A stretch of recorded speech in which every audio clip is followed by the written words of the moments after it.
you guys for coming. I really, really appreciate it.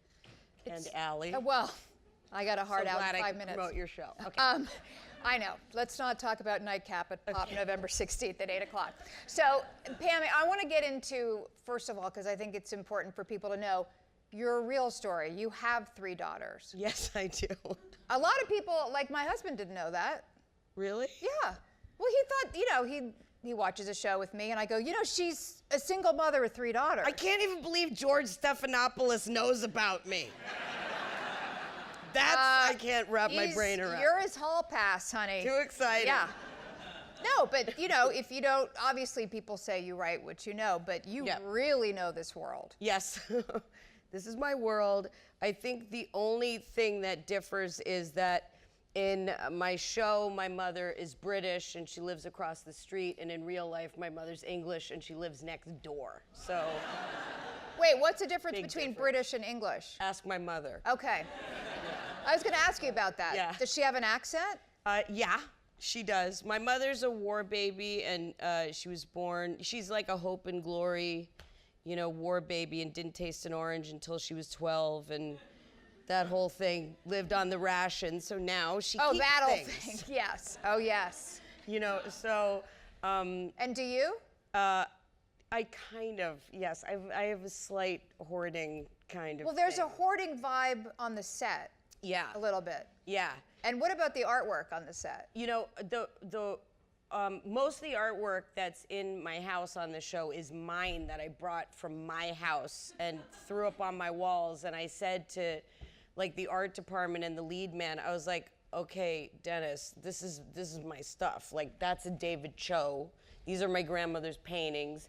These are all, he's like, absolutely, with silk and marshmallows, we're gonna wrap them. On the last day of shooting at the house, we were in Altadena, I see these guys that I've never seen before stacking my paintings on top of each other, and I just went white, and I'm like, okay, I'm just, no art, season 2, nothing, nothing. Do you use the kids' art? Yeah, absolutely. Yeah. So tell me, are these girls based on your 3 daughters? Yes, it's Loosely? all.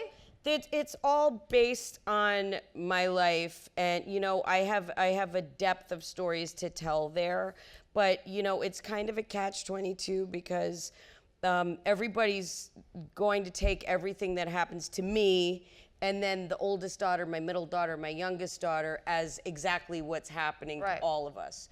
So they, you know, they have to go along for the ride with that, and I'm very respectful. I haven't co-opted, you know, super private stories, and there's things that are completely fictitious, and there's things that are pulled from life in the show. I'm telling stories, what you just saw in the finale about the finger and the girls in the locker room happened to some girls when I went to middle school. You were the girl who did it, right? Yeah. But I'm better now. You just did it to me like 5 minutes ago. I went through a bad phase. I had a onesie, okay. But I remember this, you know, one of my best girlfriends was particularly traumatized by the girls in middle school, and she's an extremely successful woman now. She's married to a very successful man, and she is still haunted by what happened to her in middle school. Yeah. And she still, you know, jocks all these girls on Facebook and whatever. I'm like, why the fuck are you going on Facebook and looking for these girls who tortured you? She's like, I can't look away. Yeah. She's like obsessed. I get it. Middle school is like this intense time for people. Well, I have 2 daughters in middle school, so this is, I feel like I'm watching a Discovery documentary. Yeah, like, it's like a horror movie. I'm like, yeah, no, it's the Texas Chainsaw Massacre with kids. It's white knuckling. So I completely identify with everything. And if you don't want to use your kids' stories, use mine, because I can't use mine in my books because they get upset. Yeah, I know. Let's just switch. Yeah, okay, good. I mean, your 2. middle child. I need things. Oh, I got some stories Good. That aren't suitable for television. But your middle child isn't transitioning. That's not a storyline that you've pulled from. Oh, no, not at all. And I don't know that Frankie is. You know, I'm not. You know, everything when you're raising kids, when you are a kid, when you're in a family, is extreme. You always think that you're going through the worst of something, and everybody's going through something at the same time in families. And one massively horrible thing could happen, and the next day, things are on a different trajectory. Right. So, you know, my friend who was the first mom friend that I knew, her son is 25 now. My oldest is 19. The quote that she said to me that stays with me is, "You're only as happy as your unhappiest child." So true. And it is completely true. It's so true. Because if any of my kids are bummed out or feeling weird or having anxiety, I don't feel Or right. pregnant. Yeah. Well, boy. Two. Is that a Jewish thing? Yeah, I don't know. It's just like warding off any, yeah. I've had all their tubes tied. It's fine. I just want that choice removed from all of them. Good for you. Make America better, right? Yes. All right. So how did you cast these girls? Felicia Fasano, my casting director, she got over 2,000 submissions. I guess people want their kids to act really badly, Yeah. but There's a lot of low hands out there. oh, it was crazy. And there were a lot of like kitchen tape auditions, Yeah. like kids in their kitchens or in weird paneled rooms in their houses all across America. And she weeded through them. And I needed some things specifically special about each girl. Right. And also I needed them to be authentic and natural. Right. Instead of like, you know, "So Senator," you know, like that kind of thing. I needed it to be just, let's everybody just Be real. yeah. So Because you have such a great relationship with them on screen. You're so cozy and warm and familiar. yeah, and that was massively important, and we had a whole time in pre-production where, you know, we did little games and exercises together, and then I brought Celia Imrie in, who plays my mother in the show, to do it with them, and it was incredible, just all the life that came from that. But it also made a bond, and now, you know, my own daughters are friends with these girls, and they all approved and picked. Yeah, my kids cast. They do, They yeah. cast Nightcap. I mean, that's so fun. Yeah, it was really fun until we got in a huge fight. I was like, no, Yeah. I went with the really skinny girl. I'm sorry. I didn't go with the redhead. And they're like, great, your show's going to fail. And I was like, well, it will do on my own. That's right. Based on me, not on that character. Tell me about the boyfriend or the lover or the long distant. Oh, well, Well, the first episode, there's this, you guys are texting and there's this that's really right, great the dots. music. Joni Mitchell, Beautiful, yes. orchestral version of Yes. Both Sides Now, class. Yes, which made me cry $25,000. only because it aged me. Really? That Joni's was like 25? my entire music budget right there. It was, yeah. It was worth a great song for the moment. Oh, I know, Mikey. I mean, Is just Mikey to here? die for it. Yeah, Mikey's the one who played me that version. Well, thank you, Mikey. That's a gunkle. That's a gunkle. Is that another Jewish thing? No, Oh. it's gay uncle. Okay. We'll Be see. any religion. Us wasps don't say that. Okay. They're all gay. We just say it's my uncle. That's.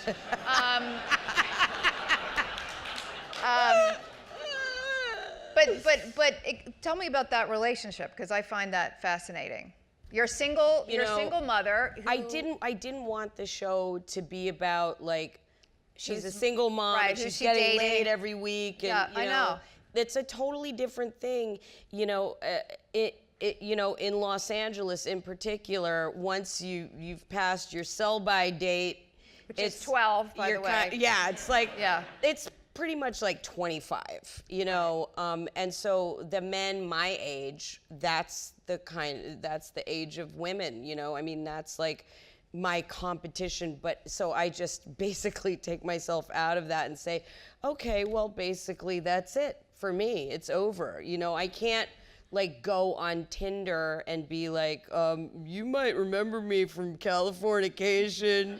You want to knock back some shots with Kobe Smurf or some, like, how do you meet men? So I just wanted it to be kind of this ethereal thing. Yeah, which that I love. wasn't.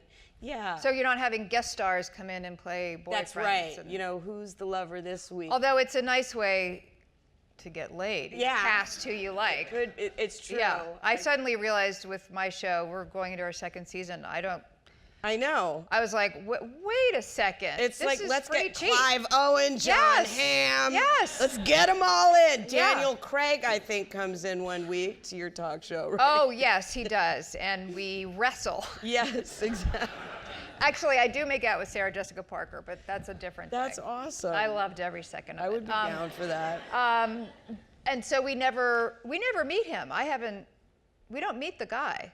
He actually, you see him. But I haven't seen that beached up episode in one. yet. But not one I've seen, because I'm up to date, and then this is the season finale. It was the second episode. We knock boots at the end. We do. I steal a condom from my daughter's room. Yes. Oh, Yep. yes, that's right. See his face. And then another one. But it's like very in and out. Like, does he live here? People are all speculating. He's married, he's whatever. But it's I very like not. utilitarian. You're very like, Yes, you're a guy. He's of use. Yeah, you're getting He's off. of use. He's of yes. use. Yes. He's Because, of you know, use. many men are our age group, when they reach They're their not shelf of life, use. they're not of use. Not at all. Right. My show is pretty much about men being not of use, except for when you need them. You need them. Yeah. Yeah, exactly. Right. I understand that. Let me ask you this. You just talked about shelf life and women in Hollywood. Mm-hmm. But, you know, granted, you were a sexual icon in your day, but at this point, as we both were, but it's pretty incredible that you, at your age in Hollywood, have created your own show. And Yeah. by the way, I've gone to studios in the past and pitched shows about women our age, and they said nobody's going to watch a show about women your age. Yeah. You're either Pretty Little Liars or The Golden Girls, and there's Yeah. nothing in between. And my hat is off to you that you went out and created a show about a woman our age. Yep. That people want to see. That was the thing that was, for me, was massively important. And after, FX had decided to do this project, and I had done the pilot, and then I got on the phone with John Landgraf, and it was just he and I, and he said, "Well, this is essentially your dime." He said, "Just tell me where you see this show going before I decide I'm gonna pick it up." And I said, I want to see somebody like me represented on television. I'm not going to hate on other shows. I love other shows, but, What shows do you hate? Well, Oh, nothing leaves this room. Except the live stream. Go ahead. yeah, exactly. But I just wanted to see somebody like me, my age represented, and like me and my friends are real people. We're not like a sparkling piece of candy. We're not wearing Louboutins every second and, have our hair and makeup done and all of our shit together all the time. And it just doesn't, it would be nice to have it feel real. And I said to him, I wanted to elevate the mundane, and I didn't need big giant things to happen and surreal things to happen. It's just regular life, and that's pretty much enough. Like I say in the pilot, I wish for one boring day, and it's true. Right. Just one day without a big shock of something. But see, that's what resonates about the show is, there's, one can say in comedy, there's truth to comedy. I watch it and I connect with so many things. I laugh out loud because I've heard those words. I've been in that situation. Yeah. And that's what makes it ring true. And that's why you want to watch it, because it's, this is me, as opposed to other great shows like Modern Family and The Goldbergs, where Yeah. the wife is like, oh, you, that kind of thing. Or they're perfect and they have it all together. So that's, Well, it's just to have rough edges and to not explain things. I like to give people the opportunity to make up their own minds about what's happening. It's why I like art so much, and I've been collecting art since I was 18, and you know, it's up to your interpretation, you know, and you could get upset if somebody, you know, I bought a piece from a guy when I was a teenager, and one person, and it's this man like this, and I always thought he was sleeping on a bench, and somebody said, oh, he's dead, and I was really pissed off. I was like, don't tell me what my painting is about, like, you know, because it was very important to me, but I want everybody to have their own experience with that and not over-explain. It's massively important to me. You don't have to explain. Okay. But now, when you look at the future of the show, do you feel like you have to have these story arcs, or do you sort of fall into that, like, well, how do I keep them hooked, and is there a cliffhanger, and you know, do you fall into that, and how do you do that on a network show? Yeah. They need that. Well, they're, you know, they're not like any other network. They're just, you know, they give you all this latitude, and they're completely collaborative, and they love the creative process of the artist. And so they gave me all this space to tell the stories this way. And they loved the scripts, and they read the scripts beforehand, and they would see the episodes, and they gave me money for music. And, you know, I really wanted to have Mother was massively important to me to get that song. And they allowed me to do that. And then I had to kill my darlings in some ways, because my budget was really small. And they're interested in what stories I'm going to tell for season 2, but they're not pushing it. Which is great. Yeah. Because usually that's the demise of the creative process. Yeah. I mean, they muddle in. Yeah, they would be like, well, now Frankie's going to be a boy, episode 1, season 2, right? Right. And Sam. And we'll watch the. Yeah, exactly, the transition. Yeah. But I don't know, and they're not demanding that I give them answers. Which is fantastic. Tell me about writing. You write it. What's your writer's room? How many people? I don't have a writer's room. It's Louis C.K. and I wrote all the episodes, and then I had hired Cindy Chupak and Gina Fattori. Cindy wrote on Sex and the City, and Gina wrote, she worked with me on Californication and King of the Hill. And I've known them for a long time, and so they each did a draft. We broke different concepts of stories, and then we kind of went through and made it tonally the way Louis and I talk as writers. It's very kind of a one voice. So And Louis produces it too. that's right. And the director is neither of you. Well, we had a couple of different directors, Right. but then I ended up directing my own show. At the beginning of the season, I was looking for a showrunner and director, and by the end I became my own showrunner and director. I want that. You're gonna do it. Did you direct which I did. I episodes? directed two of them. Yeah. Which number? The one you just saw, Really? and Amazing. yeah. That's great. Thank you. Good for you. Are you going to direct more? I'm gonna direct the whole next season.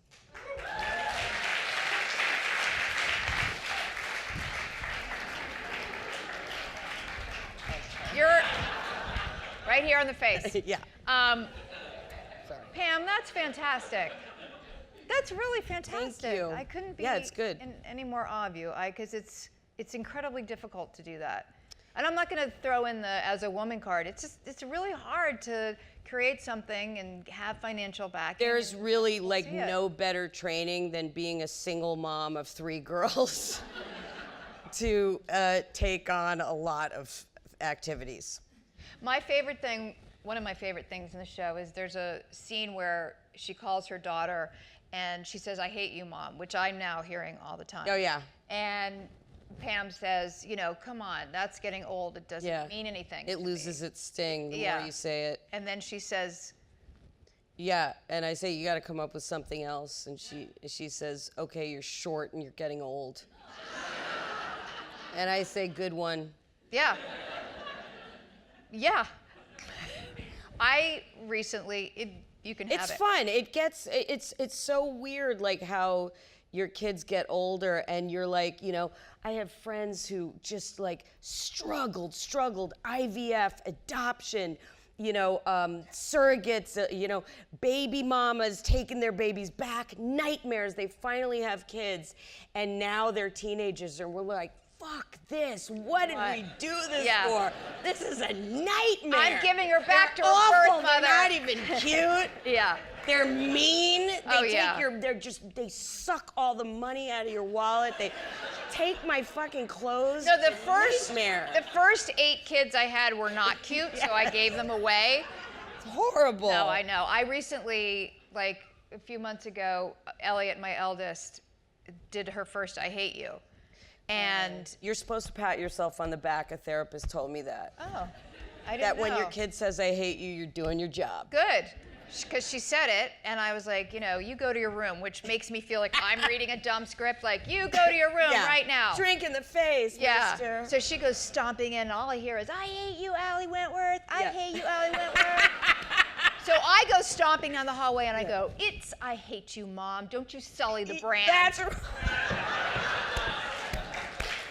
So I combat it in a different way. Yeah. Because I had the mother that was the, don't, you're grounded, you're this. Oh yeah, me too. But do you use comedy to parent? Because I do a little bit. Oh yeah, I try.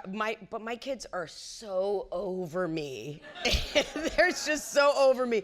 And certainly when people are like, your mom's so funny. Oh no. I love her. She's so funny. Does she make you laugh all the time? And they're just like, yep.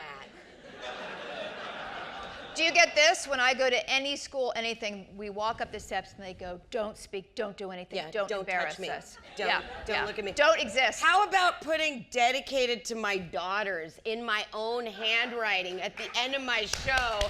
And my kids are all like, yeah. I mean, they could give 2 shits. Dedicated a book to them. Do they even know? Nothing. No. Have they read anything I've written? Nothing. No. No. I fucking hate them. I know, hate them. Hate them. And everybody says, friends of mine that have boys say, oh, they love their mommy so much. Yeah. They're so, I get nothing from that, nothing. Although I'm training the younger one, I want her to be the one that stays and cares for me when I'm peeing in the bed and stuff. Yeah. One of them has to be a spinster and take care of me. One of them, when you're shitting next to the toilet. Yeah. Yeah, to take care of you. Yeah, you're wiping my ass, honey. Yeah. Sorry about the acne. Well, I was talking to my friend today, and I was talking about the girls, my daughters, and I was like, I'm doing all this stuff. I don't think they even care that I was on Seth Meyers last night or whatever. They're not watching any of this stuff. She said, honey, everything's gonna be fine and they will love you so much once you're dead. They will appreciate the fuck out of you when you're dead. You gotta be dead. So. Can you do like a fake death and then come back and see how they Doesn't react? everybody fantasize about like their own funeral and whatever? Yes. That'd be a good episode. I gotta go start writing. You should. Go write. I'll do a Can you guys monologue. wait here Sam for 1 Shepard. second? That is a great episode, though. I bet if you came back, they'd cry for a while. Yeah. Somebody's trying to open that They'd door. be sad for a minute. Come in. Come in. It's like an Agatha Christie. Hi. Ooh, who's here? Oh, it's Denzel Washington. Okay. All right. Oh, these are have some questions. These are the questions from the audience. Okay. I can't say that. Oh, that's disgusting. Okay. How did you come up with the title Better Things? I always, I love that title. I love it. It's a Kinks song that I love very much. The Kinks. 2. 3 of us. We're going out after. That's good. But I always, I loved that title. And when Louie and I were doing Lucky Louie, originally it was called American Dad. And so I was like, oh, we have to call this show Better Things. It has to be Better Things, and that has to be our theme song, whatever. And he was like, totally, we're totally calling the show Better Things. It's a great title. That's gonna be our theme song. And then it was called Lucky Louie. So it was like, Oh.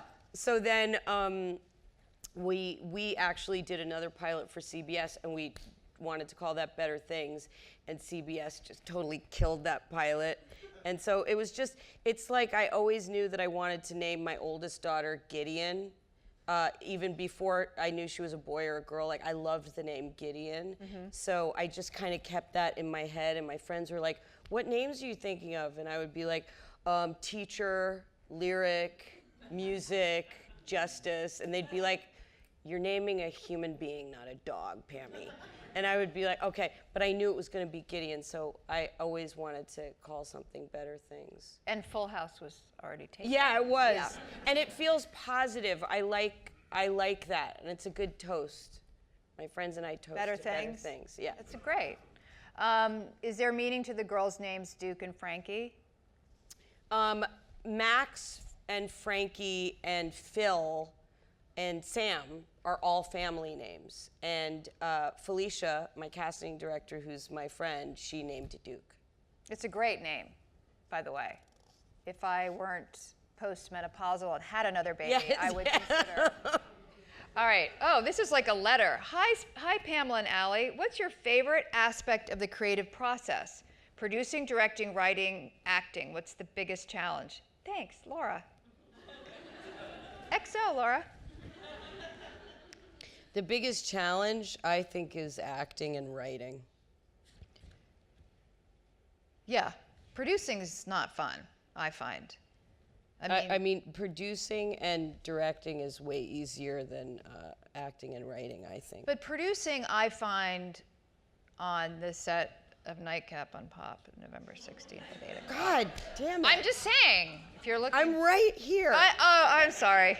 I find producing, I don't like it. I don't like a budget. I don't know what the key grip does. I'm all about craft service. I'll get involved in that. Me too. Yeah, I'll make those damn Rice Krispie treats if I have to. I love being, you know, I've always been a mama, so that comes naturally to me. I mean, the line producing and all of that stuff, that stuff's difficult. No, or there's a problem in wardrobe, or Yeah.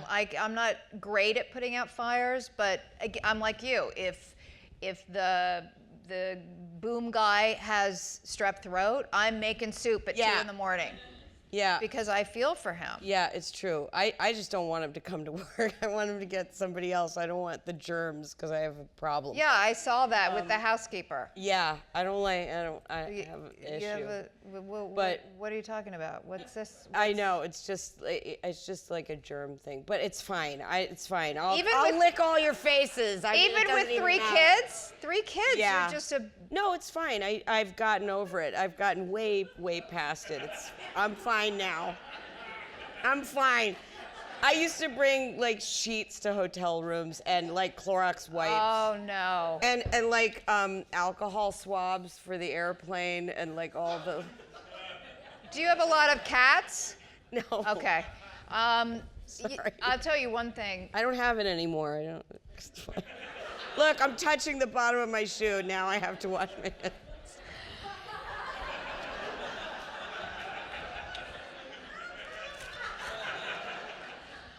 Oh, Lord. I have mono, but let's continue. Okay. Here, drink from mine. But directing you love, but which makes perfect sense because the whole thing is your creative down to the painting. I love it.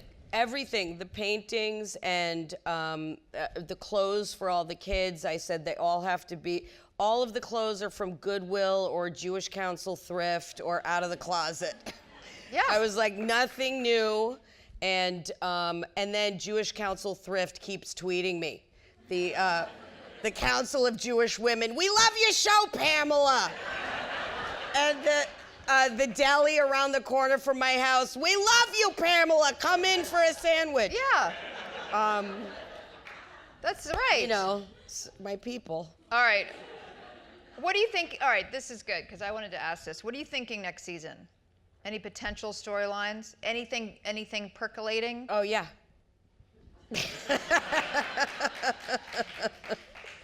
Okay, good to know. Yeah. All right.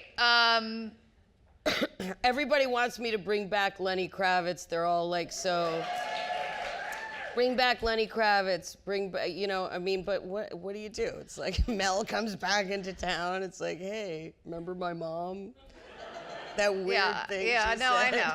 I know. You got to keep it. You got to keep it real. Keep it. What's a dream song for you to include in the show? Oh, well, there were 2 Bob Dylan songs that I just kind of was like, oh. Well, how much is Bob? Why is Joni Bob $1? was expensive. Steve Winwood was the most expensive. And then I was like, fuck you, dear Mr. Fantasy. I never want to hear you again. It was like the most expensive thing in the world. He was more expensive than John Lennon and Plastic Ono Band. And I was like, wow. There was one thing that I learned a lot about is how incredibly sadly corrupt the music industry is. You're just learning that now? Yeah, because I was, I'm very idealistic about certain things, and I thought we're gonna get everything, and I learned about licensing and publishing, and that the artists really don't get a piece of their, like now I know why Prince drew a glyph on his head and dropped his name, and he wrote slave on his body, because the artists really don't know.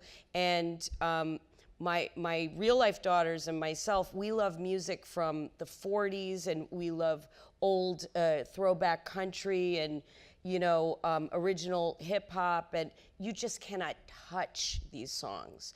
And I want to expose people to people like Louis Jordan, Solomon Burke, and it's just unaffordable. That's amazing. Yeah. Who's cheap? Just for my own. Well, I got a lot of the wonderful Slim Gaillard in my show. I got a few of his cues, because I think the family was very shrewd, and his son owns his catalog, so I was able to put that in my show. And I love exposing people to that kind of music. Meanwhile, my real life daughters are like, Mom, don't put our music in the show. Everybody's gonna copy us. And don't tell people where we shop. You told them Jewish Council Thrift? I'm in trouble all the time. No, clearly, we see that from the show, that you're in trouble all the time. Yeah. Is there anything that you had put in your show that you took out in editing? Well, I just, I had to cut stuff just because I had so much But there was nothing that you thought, you know what, I can't.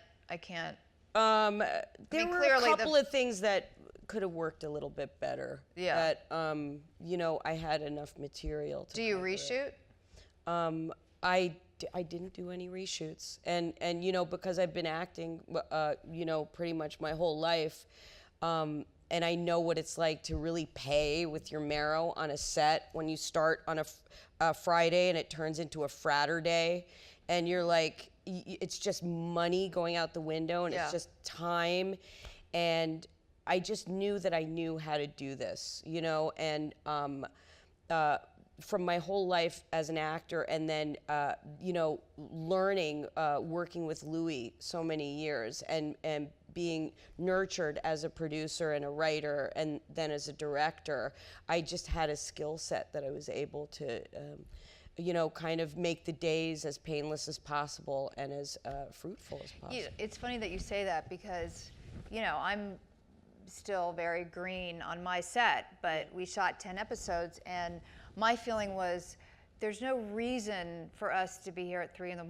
Like, I want to go home and not really do 8th grade math, but That's really true. But like, I have a life. Like, nobody's funny at 5 a.m. We're not coming in at 5 a.m. No, it's a nightmare. It doesn't have to be as horrible as when I was an actress it was. I don't have to share a tiny little space with the Teamster's toilet. Like, That's right. It can be okay. Like, another person that I learned that from is that I did Tracy Ullman's show, her show that was on, like, I guess right when I first had my oldest daughter. She's 19 now. And the Tracy Ullman show. That's right. And I was watching her, and she was directing the show, starring the show, writing the show, running the show, and she was troubleshooting all these things, and it was all for her about getting home by dusk to be with her kids. And so for me, it's like, if I'm shooting in Altadena till like midnight or 1 in the morning, I get home, all of my kids are still up, and I look at the babysitter and I'm like, thanks a lot. Because I'm like, can anybody put them to bed? But they're all like this. They're like, hey, Mom, what's up? They don't want to talk to me. They just want to be awake in my house all the time. I had the exact same thing. And also on my set, I said, like, you know, I'm bringing in brownies and chocolate chip cookies, and everybody has a life, and this one has a new relationship, and this one's in a horrible divorce, and this one has kids, and like, let's go. We also have a life, let's be very clear. Yeah. And my kids used to come after school and do their homework, you know, in one of the rooms. And unfortunately, my kids came and they were watching behind the monitor. They were really interested in how it all worked. And that was the day that I made out with Sarah Jessica Parker. Yeah. And my 11-year-old screamed and we had to retake it. She ruined the take, yes. And then my husband was like, I'm gonna take the kids out to dinner. We're gonna go. George Stephanopoulos, you know. And the guys on the set were like, hey man, it's kind of hot, you know, seeing your wife kiss another girl. George was like blanched white. He was like, it was disgusting, I'm taking the kids home. And my 13-year-old at the time goes, I feel like a part of me died today. I was like, oh my God.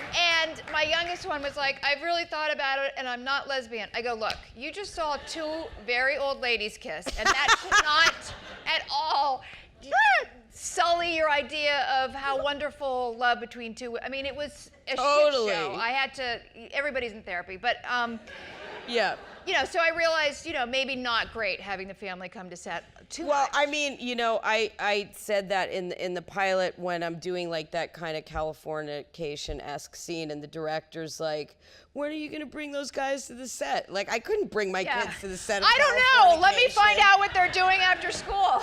Don't look, Mommy's doing a scene.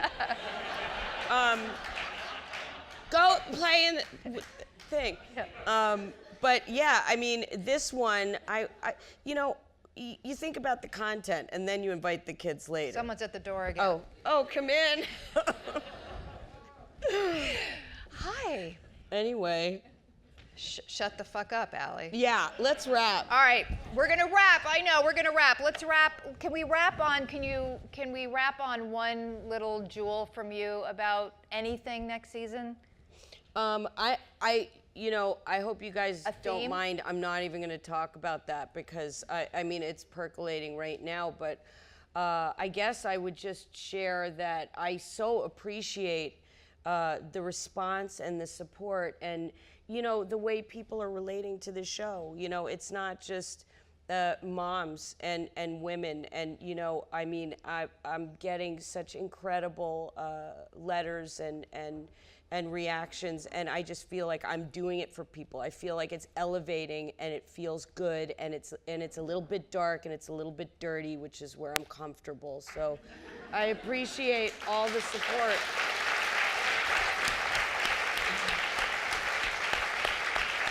Well, I can say that I think it hits a lot of different people. I don't just think it's moms either. I feel like I could write second season for you, but that'd be great. No, that's not happening. But everybody really loves it, and it does resonate stuff. And it's the fine line in a show like this. It's very hard to have dramatic moments and also be so funny. And I find when I watch Better Things, I have moments where I laugh out loud, and then other moments where I do this thing like, oh, baby, you know, and that's a really hard thing to do it, and you do it perfectly. Thank you. And I love this woman more than anything. I love this woman. Pamela Adlon. Thank you.